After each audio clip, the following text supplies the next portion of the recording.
अस्सलाम वालेकुम जी। मैं तारक जावेद पंजाब पोल्ट्री एसोसिएशन के चैनल से आपके साथ हाजिर हूँ और आज मेरे साथ मौजूद हैं डॉक्टर हबीब साहब।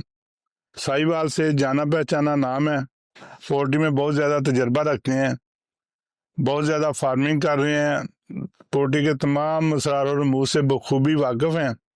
और आज हम इनसे बात करेंगे पोल्ट्री से मुतल्लक, ब्रायलर से मुतल्लक, चूज़े से मुतल्लक, फीड से मुतल्लक कि ये तमाम शोबों पे अथॉरिटी हैं और मौजूदा हालात जो पोल्ट्री के चल रहे हैं उसके मुतल्लक। तो अस्सलाम वालेकुम डॉक्टर साहब। वालेकुम सलाम। कैसे हैं आप? सब क्या हाल है? ठीक है। आपकी बहुत मेहरबानी कि आपने आज हमें टाइम दिया और हम आपसे गुफ्तगू करेंगे और लोगों तक पहुंचाएंगे ताकि लोगों को उससे आगाही हो। आज हमारा कैमरामैन मौजूद नहीं था इसलिए ज़्यादा लेट हो गई। तो आगाज करते हैं कि आप मौजूदा जो पोल्ट्री के हालात हैं उसको किस नज़र से देखते हैं, क्योंकि 345 तक मुर्गी का रेट गया लेकिन वहां पे जाके फिर इसमें कमी होना शुरू हो गई। 10 रुपये परसों कमी हुई, 10 रुपये कल हुई और आज भी 10 रुपये मुतवक्को है। तो आपके ख्याल में सूरत हाल क्या है और क्या होनी चाहिए और क्या रहेगी? जी तारक भाई, बिल्कुल मैं तारक भाई थोड़ा सा ना इसमें ये कहता हूँ कि जो बंदा बिजनेस कर रहा है ना, उसको ज्यादातर जो मतलब कि मैं ये नहीं कहता कि रेट की तरफ वो तो तवज्जो नहीं देनी चाहिए। मतलब मैं ये कहता हूँ कि ज्यादातर जो उसकी तवज्जो ना वो अपनी प्रोडक्शन की तरफ उसको देनी चाहिए। बायोसिक्योरिटी पे देनी चाहिए। तो हाँ, अपने फार्म की बायोसिक्योरिटी पर तवज्जो देनी चाहिए, अपने फार्म के जो चूजा है उसकी तरफ, अपने फार्म की मेंटेनेंस की तरफ, रिपेयर की तरफ, जो उसके अंदर बंदे काम कर रहे हैं, उन बंदों की जो है ना वो फलाह बहबूद के मुतल्लिक तवज्जो देनी चाहिए, उनकी ट्रेनिंग करानी चाहिए उसके ऊपर। यानी कि ना ये मेरा ये मशवरा है कि उसकी तरफ ज़्यादा तवज्जो दें, क्योंकि मार्केट को ना कोई बंदा भी कंट्रोल नहीं कर सकता। मतलब ना ट्रेडर कर सकते हैं, ना फार्मर कर सकता है, ना कोई और बंदा कर सकता है, ये है कंज्यूमर के हाथ में। जी डॉक्टर साहब, आप सस्ता था। एक मिनट डॉक्टर साहब ठहरे जरा।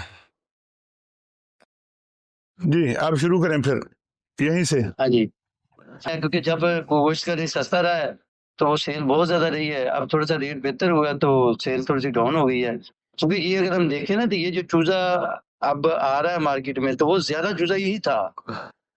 डॉक्टर साहब, आपने बहुत पते की बात की कि रेट तो किसी के हाथ में नहीं है, वो तो जो होना है होना ही है, जबकि जो मैनेजमेंट है उसको करना ज्यादा जरूरी है। लेकिन जो चीज अपने इख्तियार में ना फार्मर को चाहिए कुछ बहुत ज्यादा अच्छा करे। जी, जो अपने इख्तियार में है उस पर तो तवज्जो दें, लेकिन बदकिस्मती ये है कि जो इख्तियार में है उस पर तवज्जो कम दी जाती है और जो इख्तियार में नहीं है उसी के पीछे सारी सर दर्द की बाजी लगाने की कोशिश की जाती है।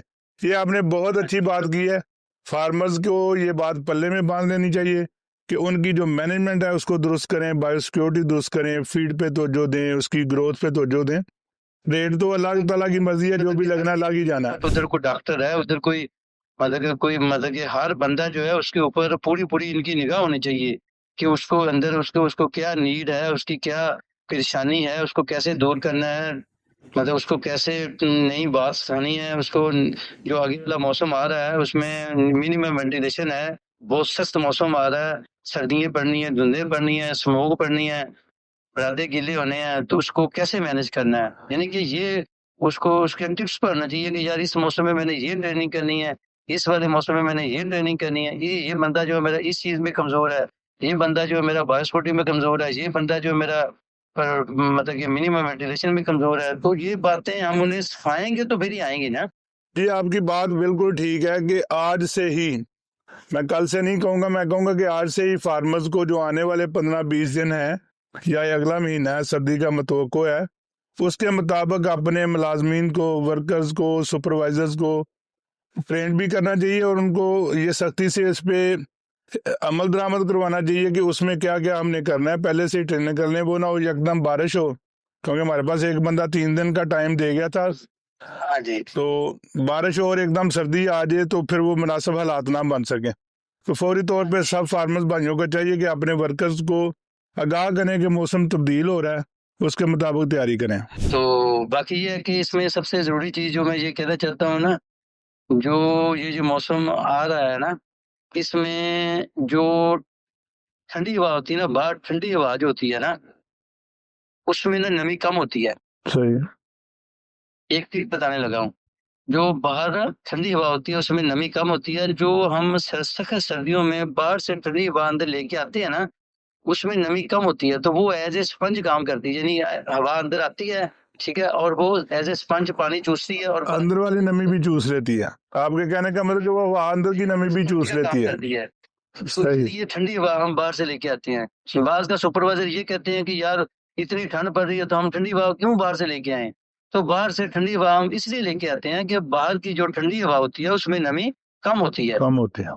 ये एक कुदरत का कानून है, यानी कि एक फिजिक्स का फार्मूला है कि जो ठंडी हवा होती है उसमें नमी कम होती है, जो गर्म हवा होती है वो उसमें नमी ज्यादा मतलब होती है।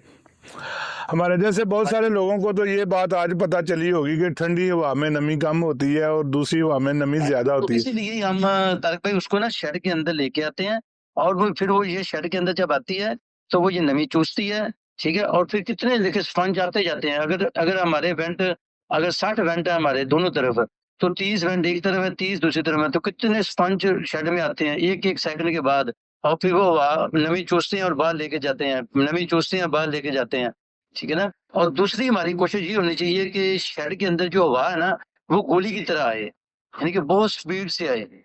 तीसरी हमारी कोशिश ये होती है कि शेड के मतलब कि ना जी अलोंग विद सीलिंग, यानी कि अलोंग विद सीलिंग यानी कि छत के साथ साथ आए, ठीक है।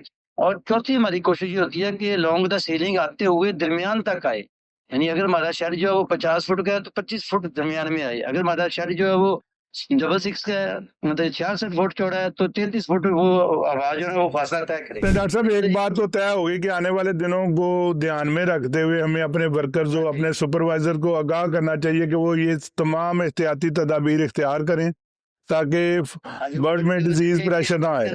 थोड़ी सी भी मतलब कि उसके एयर सैक खराब होते हैं, उसकी पिलराइजेशन शुरू होती है, क्लोडी होते हैं, तो उसी वक्त ही उसका ना सदेबाव करे। ये ना करे कि यार अभी तो मतलब कि स्टार्ट है, कोई नहीं मैं देख लेता हूँ, फिर वो जब स्टार्ट होता है फिर उसके बाद इकोलाई आ जाती है, फिर वो पानी बनना शुरू हो जाता है, मतलब कि बर्ड के फेफड़े खराब हो जाते हैं, फिर वही काम जो 1 लाख रुपए में होना है वही मतलब कि ना जी कह रहे हैं कि 20 लाख में होता है। 20 लाख में इसलिए होता है कि 1 किलो एफसीआर डाउन हो जाती है, एक बर्ड की मोर्टेलिटी हो जाती है, एक मेडिसिन भी ज्यादा लगती है, एक बर्ड ग्रोथ भी उस तरह से नहीं करता। जी डॉक्टर साहब आपकी ये बातें बहुत अच्छी हैं। उम्मीद है फार्मर्स भाई इस पे अमल दरामद भी करवाएंगे और बीमारी से भी बचेंगे। तो अब हम बात करते हैं चूजे के मतलब। हाँ जी, हाँ जी। चूजे के मतलब बात करते हैं। चूजा आपके सामने लोग ड्रम होने की ख्वाहिशें कर रहे थे, 15-20 रुपए में बिकता भी रहा और फिर बढ़ने पे आया तो यकदम 210 तक पहुंच गया। इसके मतलब आप क्या समझते हैं? सर जी बस ये ऐसा हुआ है कि मशीनें जो है ना कोई मतलब कि बहुत ज्यादा थी, ठीक नहीं, तो वो जो चूजा आता रहा है वो तो कम रेट पे बिकता रहा है। तो फिर बड़ी कंपनी जो थी उन्होंने एक अच्छा फैसला किया, उन्होंने ब्रीडर जो थे वो वोल्ट पे लगाए, कईयों ने अंडे को स्टोर किया, जरा थोड़ा सा मसनूई गैप दिया, कईयों ने मतलब कि अंडा सेल भी किया, कईयों ने मतलब कि ना ये किसी किसी के थ्रू नेपाल में अपना अफगानिस्तान चूजा बाहर गया थोड़ा सा, ठीक है ना, फिर अंडा भी बाहर सेल हुआ बाहर बरूने मुल्क, तो उसकी वजह से ना अंडे की थोड़ी सी कमी वाक़ई हुई है। हाँ, तो ऐसे ही नहीं चूज़ा का रेट अब चला गया, यानी कि कोई ना कोई मशीन कम हुई है, कोई अंडा कम हुआ है, कोई और रेट जो बेहतर हुआ ना ये अल्लाह ताला ने करम किया है। नहीं नहीं, आप देखें आपने कहा कि ये बहुत अच्छा काम उन्होंने किया है, लेकिन दूसरे पहलू से सोचे तो लोग कह रहे हैं कि उन्होंने ये सेटिंग करके मेंटेन करके ये अपनी मोनोपोली बनाई है, मोनोपोली दिखाई है और उसके मुताबिक फार्मर को 210 रुपए तक चूजा फरोख्त किया है, तो ये फार्मर्स के साथ ज्यादती है। सर ये उन्होंने देखे आप पॉजिटिव लेना चाहिए, अगर वो ना करते तो खुद भी उन्होंने टेंड करवाते रहते और फार्मर की भी टेंड होती रहती, तो फिर क्या कर लेना था हमने। नहीं आप क्या समझते हैं कि ये 210 रुपए में पड़ने वाला चूजा जो है वो 300 रुपया फीड का भी बढ़ गया, तो ये क्या फिजिबल रहेगा आने वाले दिनों में? सर जी ये बात आप सवाल जो है ना वो आपका और मतलब कि ट्रिकी है कि अब जो पहले मैंने बात की है ना तो उन्होंने यानी कि ना ये अच्छा फैसला किया है कि मोल्ड पे किया, मतलब कि एक किस्म का ना यानी कि मार्केट को बहुत ही उन्होंने ना एक बड़े दिल का मुजाहरा किया कि फ्लाकों को मोल्ड किया, मतलब कि बड़ी बड़ी कंपनियों ने काफी काफी फ्लाकों को मोल्ड किया है, यानी कि आधे आधे अपने यानी कि किसी के पास अगर 20 लाख था तो उसने कम से कम 5-6 लाख को ब्रीडर को मोल्ड कर लिया। हाँ, तो तारक भाई जो जब कतार बनती है ना चूजे की, तो कतार जो है ना वो फिर टूटती नहीं है, क्योंकि चूजे वाली आपको पता है तादाद में कम है, वो आपस में मतलब कि यकजा है, तो वो पेमेंट भी पहले मंगवा लेते हैं, मतलब कि टोकन मनी मंगवा लेते हैं, तो वो उस लिहाज से यानी कि फार्मर को एक कतार बन जाती है। तो वो कतार जो है ना वो टूटते टूटते जो है ना वो बड़ा टाइम लगता है। अब आज देखें कि आज भी रेट जो है ना वो फार्मर सोच रहा था कि आज चूजा जो है ना वो 120-25 पे आ जाएगा, लेकिन मेरा ख्याल है कि चूजा जो आज भी कोई यही है, कोई मुझे लगता है कि 160 रुपए 150 रुपए तक आएगा, क्योंकि उसकी वजह से ये जो कतार बन जाती है ना, इसकी वजह से फिर रेट जो है ना वो स्टेबल रहता है। और फिर तैयार माल का रेट भी आपको पता है ज्यादा बेहतर हो गया था, 300 मेगा 55 तक गया ना, 345 तक, तो 355 तक गया। 300 हाँ 55 तक गया है, तो उस वजह से भी सपोर्ट हो गया, यानी कि लोगों ने समझा कि यार ये रेट ठीक है, तो मतलब लोगों ने खरीदारी की है चूजे की। अब बात ये है कि ना चूजे का जो है ना रेट जो है ना, अब देखें बात तो ये है कि चूजे का रेट हम कहते हैं कि मुनासिब होना चाहिए, लेकिन उसमें ये है कि अब 10 रुपए जो है ना वो एफईडी भी पड़ गए हैं, फेडरल एक्साइज ड्यूटी के, वो बहुत ज्यादा अरबों रुपया जो है ना वो ब्रीडर कंपनीज को देना पड़ रहा है अपना ना गवर्नमेंट। वो तो वो कस्टमर से लेके दे रहे हैं ना, वो कौन सा अपने पास से दे रहे हैं। लेकिन सर वो फिर भी मतलब कि देना तो पड़ रहा है ना। अब देखिए ना जो सर फार्मर दे रहा है ना, ब्रीडर कंपनियां तो नहीं दे रही, फार्मर दे रहा है। वो डॉक्टर साहब यहाँ पे आपसे थोड़ा सा इख्तलाफ होगा, वो 10 रुपए फार्मर दे रहा है, ब्रीडर कंपनियां नहीं दे रही। बल्कि शुनीद तो ये है कि वो जो 10 रुपए दे रहे हैं, अगर 10 लाख चूजे पे 10 रुपए फार्मर से वसूल किए जा रहे हैं तो आगे 5 लाख ही दिए जा रहे हैं। बहरहाल ये उनका अपना जाती मामला है, लेकिन ये 10 रुपए फार्मर पे कर रहा है, ब्रीडर कंपनी पे नहीं कर रही, उनका तो फायदा है। टैक्स, वो तो आपको पता है फिर टैक्स अवॉइडेंस तो फिर दुनिया में पूरी पूरी दुनिया में चलती है ना, टैक्स अवॉइडेंस जो है। तो नुकसान तो फिर फार्मर का हुआ ना, ब्रीडर कंपनी का तो फायदा हो गया। हाँ जी सर जी, मैं फार्मर को ये एडवाइस करता हूँ कि ना फार्मर की जो ना कम्युनिटी जो है ना वो मुत्तहद नहीं होती, मतलब ये मुझे बड़ा दुख रहा है। अब देखें कि लेस है, ठीक नहीं, अब मतलब कि ब्रोकर कहते हैं जी फार्मर लेस देता है, और मेरे ख्याल में फार्मर ही देता है लेस। अब सारी बात है, वो माल सेल करता है रात को, वो लंकी की चोट पे नहीं सेल करता, उसकी कोशिश होती है कि बस सेल कर दिया जाए, मेरी जान छूट जाए। अगर रात वो मतलब कि तावन करे, एक यक जान हो जाए, मतलब कि चंद लोग ही यक जान हो जाए, मतलब कि कोई 50 या 100 बंदे यक जान हो जाए, मतलब 100 बंदे को तो यक जान हम ख्याल करना कोई मुश्किल काम नहीं है ना। आजकल तो 2 बंदे यक जान नहीं होते डॉक्टर साहब, आप 100 की बात कर रहे हैं। वो आप मियां बीवी की बात कर रहे हैं। अच्छा डॉक्टर साहब, उसमें भी एक प्रोग्राम मैं स्टेब्लिश कर रहा हूँ, इंशाल्लाह आप जिस दिन लाहौर आएंगे आपसे भी डिस्कस करेंगे। तो ये लेस वाला सीन भी उम्मीद है उसमें खातिर खा जो है ना वो कमी हो जाएगी। और यकजान लोग तब होते हैं जब उनके मफादात इकट्ठे हों, अगर मफादात इकट्ठे ना किए जाए तो कोई यकजान नहीं होता। हम कोशिश करेंगे कि उनके मफादात को जो है ना वो इकट्ठा कर सकें। तारक भाई मैं आपको बात बताऊं, बात का ना बंदा ये सोचता है कि यार ये मैं बात कर रहा हूँ या ये काम कर रहा हूँ ना, तो उसके उसमें मेरा क्या फायदा है। तो यकीन करें कि ये लेस कम होगी ना, तो आप हैरान हो जाएंगे, ये सबसे ज्यादा फायदा जो ना ये ब्रोकर्स को होना है। नहीं, मेरा मेरा ख्याल उससे थोड़ा सा मुख्तलिफ है। बहरहाल आप अपनी जगह पे सही सोचते होंगे। आप लाहौर आएंगे, आपसे डिस्कस करेंगे, पूरा निज़ाम एक तश्कील दिया है, तो इंशाल्लाह उम्मीद है उसमें ये जो डगी छुपी चीज़ें ना वो ख़त्म हो जाएंगी। रेट साहब के सामने आएगा, उसके बाद को लेस देता है नहीं देता क्या करता है ये उसकी मर्जी है। तो आप जब भी लाहौर आएंगे वो फिर आपसे बैठ के डिस्कस करते हैं। बाकी काफ़ी सारे लोगों से मैं डिस्कस कर चुका हूँ, तो इंशाल्लाह करीब वो प्रोग्राम जो है ना शुरू करते हैं। बस बाकी कुछ लोगों से मशावरत मुकम्मल कर लें तो एक बिल्कुल नया निज़ाम जो है ना इंशाल्लाह शुरू करेंगे। इंशाल्लाह ताला आप मेहनत कर रहे हैं, जिस जगह हमारी जरूरत पेश आए कोई मशवरे की शक्ल में या को आना पड़े हो तो हमें आपने बताना है। तो जी आप जिस दिन भी लाहौर आए मुझे बता दीजिए कि आपसे डिस्कस करना बहुत ज़रूरी है, क्योंकि एक आप बहुत बड़े फार्मर हैं, रोज़ाना माल बेचते हैं, तो आपसे उसके जो लूज होल होंगे वो डिस्कस करेंगे। अच्छा मुझे ये बताएं कि ब्रायलर रेट जो है इस वक्त आगे आने वाले दिनों में शादियों की तो बरमार है, लेकिन रेट बढ़ने की वजह से इसकी रिटेल सेल बिल्कुल कम हो गई है। क्योंकि जब ये सस्ता बिक रहा था तो लोगों ने 2-2, 4-4, 5-5, 10-10 किलो बसात अपनी के मुताबिक फ्रीजर में रखा हुआ है। तो क्या देख रहे हैं, रेट किस तरफ जाएगा? सर जी रेट अब ना एक दफा तो आपको पता डाउन हुआ है ना, कल भी और डाउन होगा, तो रेट जो ना फिर दोबारा बेहतर होगा, लेकिन ये ना मुझे लगता है कि ये बढ़ते बढ़ते ना टाइम लग जाना है, कोई मतलब 10 दिन तो पक्के हैं मुझे जो लग रहा है। अच्छा डॉक्टर साहब, कल तक मेरा ख्याल था कि ये जुम्मे को रेट बढ़ जाएगा, क्योंकि भारी मुर्गी नजर नहीं आ रही थी। लेकिन आफरीन है हमारे उन भाइयों पे जिन्होंने 355 रुपये में मुर्गी नहीं बेची और आज 4-4.5 किलो की मुर्गी मार्केट हुई। ज़ाहिर है जो आज 4.5 किलो की मुर्गी आई है मार्केट में, इन लोगों को 355 में बेच नहीं देनी चाहिए थी। क्यों होल्ड कर रहे हैं ये? क्यों होल्ड करके अपना भी नुकसान करते हैं, लोगों का भी नुकसान करते हैं?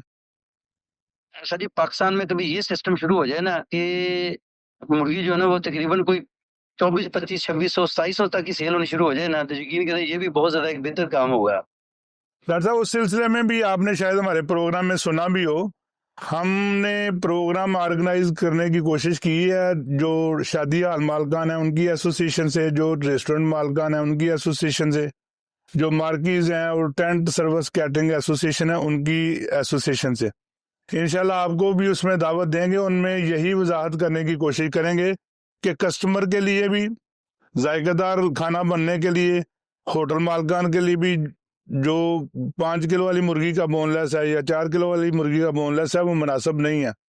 तो हम लोगों को आगाह करेंगे कि वो 2.5 किलो से ज्यादा की मुर्गी का बोनलेस मत खरीदें। हाँ जी, वो मजेदार भी नहीं होता और उसकी बोन मलाई बोटी जो है वगैरह वो भी सख्त बनती है। अगर 2.5 किलो तक मुर्गी बिकती रहे तो शायद मैं कभी भी रेट कम ना हो। हाँ, रेट का बहुत ज्यादा मतलब कि आपका मतलब खुशहाली रहेगी। और आज जो मंडी में पोजीशन थी, देखे 3-4 दिन कोई भारी मुर्गी मंडी में नजर नहीं आई हो। मेरा ख्याल था कि 1-2 दिन में रेट ये बढ़ जाएगा, लेकिन आज 4.5 किलो की मुर्गी आम थी और पता नहीं वो कहाँ से निकल आई और उन लोगों ने क्या सोच के उसको 355 में नहीं सेल किया। उनका ये अंदाजा होगा ना मजीद बेहतर हो जाए। तो आपके ज़हन के मुताबिक आने वाले दिनों में अभी रेट में मजीद जो है ना कमी होगी, और अगर कमी होती है तो लामहला फिर चूजे के रेट में भी कमी आएगी। हाँ जी, चूजे के रेट में भी कमी आएगी, बिल्कुल। और ये चूजा जब तैयार होना है उस वक्त आप रेट की क्या मतलब समझते हैं कि क्या रेट चलेगा उन दौरान में? क्योंकि आपके कहने के मुताबिक भी और लोगों के कहने के मुताबिक भी मशीनें कम है इस वक्त, फ्लैग मोड में लगे हुए हैं। सर जी, जो ना मतलब कि अंडा जो स्टोर हुआ था ना, वो अंडा भी सेटिंग लगा है ना, उसका बड़ा एक हुआ है। यानी कि आप मतलब कि अंडा जो ना वो अंदर से एक किस्म का वक्ती तौर पर मतलब कि ना जी उसको सेटिंग में नहीं लगाया, और अब वो अंडा जो है ना वो सेटिंग लगे को मतलब कि 20 दिन 21 दिन हो गए, अब उनका चूजा निकल रहा है और अब मार्केट में चूजा है भी। अच्छा, अभी कुछ लोग बता रहे हैं कि यकम के बाद जो मोल्ड वाले फ्लैग हैं वो भी और ये दूसरे तीसरे सारे आ जाएंगे फिर मैदान में एक दफा। हाँ जी, अभी मैंने तो कंपनी का नाम नहीं ले रहा, यानी कि कल मुझे ना बंदे बता रहे थे हैचरी वाले कि जी नई जो मोल्ट है ना उसकी ये हमारे पास अंडा आ गया है हैचरी में, यानी कि मुझे फोन आया है कि अंडा आ गया है। यानी इसका मतलब है कि अंडा आया है, इसका मतलब है कि 21 दिन बाद उसका चूजा निकलेगा। तो उसके मुताबिक 5-6 जो है दिसंबर से फिर वही मारामारी नजर आ रही है, यानी कि ज्यादा चूजा तादाद में ज्यादा हो जाएगा, अभी जो है ना उससे यानी कि डबल हो जाएगा। तो ज़ाहिर अगर चूजा डबल होगा तो फिर रेट भी उसका उसी तरह से होगा। बहरहाल हम दुआ ही कर सकते हैं कि अल्लाह ताला फार्मर्स को भी और ब्रीडर्स वालों को, चूजे वालों को, सबको रिज़्क़ हलाल दे और नुकसान से बचाए। लेकिन ये जिंदगी की हकीकतें हैं या कारोबार की हकीकतें हैं कि अगर सप्लाई ज्यादा होगी, खा वो चूजे की है खा वो मुर्गी की है, तो रेट कम होगा। तो सबसे बेहतर बात आपने की कि आप रेट की तरफ ध्यान मत दें इतना, अपने फार्म की मैनेजमेंट को ध्यान में रखें, उसको बेहतर करने की कोशिश करें, क्योंकि एक अच्छा हेल्दी पला हुआ फ्लाग जो है ना वो बहुत सारी कसर खुद निकाल देता है। बाकी आने वाले दिनों में इंशाल्लाह रेट भी ठीक ही रहेगा। इसकी कास्ट क्या आ रही है जो ये अब 210 का जिन्होंने डाल लिया उसकी क्या कास्ट आएगी आने वाले दिनों में जब तैयार होगा? उसकी सर जी कास्ट ज्यादा आ जानी है, क्योंकि फीड का रेट जो है ना वो अब देखिए 300 रुपये बढ़ गया है, पीछे भी बढ़ा था, अभी कहते हैं कि 200 रुपये 150 रुपये और भी ये बढ़ा सकते हैं। तो अब जब ज्यादा बढ़ेगा ना तो ये जो चूजा है ना ये कह रहे हैं कि 300-350 रुपये में तो कन्फर्म है ना 100%। अच्छा, मेरी सरदार तजम्मल साहब से उस दिन बात हुई थी, वो कह रहे थे कि फीड वाले 900 रुपये फी बैग का इजाफा जो है ना वो डिमांड कर रहे थे। हाँ जी, और बड़ी मुश्किल से बड़ी बहस के बाद 300 रुपये का इजाफे पे वो मुतफिक हुए हैं। ब्रांडेड है ना ये 360 रुपए में, क्योंकि ये सर्दियों वाले फ्लाग हैं, इसमें जो डिजीज है ना वो थोड़ी बहुत तो आती ही आती है, और ब्रूडिंग कास्ट भी साथ शामिल हो जाती है। हाँ ब्रूडिंग कास्ट भी बन जाती है, लकड़ का खर्चा, डीजल का खर्चा, ब्रूडिंग का खर्चा, मोर्टेलिटी होती है, एफसीआर भी उतनी नहीं आती, और फिर सोयाबीन की शॉर्टेज है, फीड भी उस क्वालिटी की नहीं आ रही। जारी बात है सोयाबीन वैसे नहीं है, अब इतना 280 रुपए किलो वाला सोयाबीन कौन खरीद के फीड में उतना डालेगा जितना वो 170 रुपए किलो पे डालता था। हाँ चलें डॉक्टर साहब, बहुत अच्छी बातें हुई, इंशाल्लाह बाकी बातें फिर किसी दिन करेंगे। तो हाज़रीन, ये थे हमारे साथ डॉक्टर हबीब रहमान साहब। पंजाब में पोर्ट से मुतलका हर शख्स जानता है कि डॉक्टर हबीबुर रहमान साहब एक बड़े फार्मर हैं, साहिवाल में ज़्यादातर फार्मिंग करते हैं। पोल्ट्री के हालात पे हमेशा इनकी गहरी नज़र होती है और एक कामयाब फार्मर है। एक कामयाब फार्मर के पीछे क्या क्या कहानी छुपी होती है आप सब लोग आगाह हैं। और उसमें सबसे जो बड़ी बात है जो उन्होंने की कि अपना टाइम दें, अपनी मैनेजमेंट दुरुस्त करें, रेट की तरफ उतनी तवज्जो मत रखें, अपना फलाक पालने की तरफ ज़्यादा तवज्जो करें। अल्लाह ताला आपको सबको हमको रिज़्क़ हलाल से नवाजे और नुकसानात से बचाए। इंशाल्लाह कल फिर मुलाकात होगी, तब तक के लिए अल्लाह हाफिज़। पाकिस्तान हमेशा जिंदाबाद।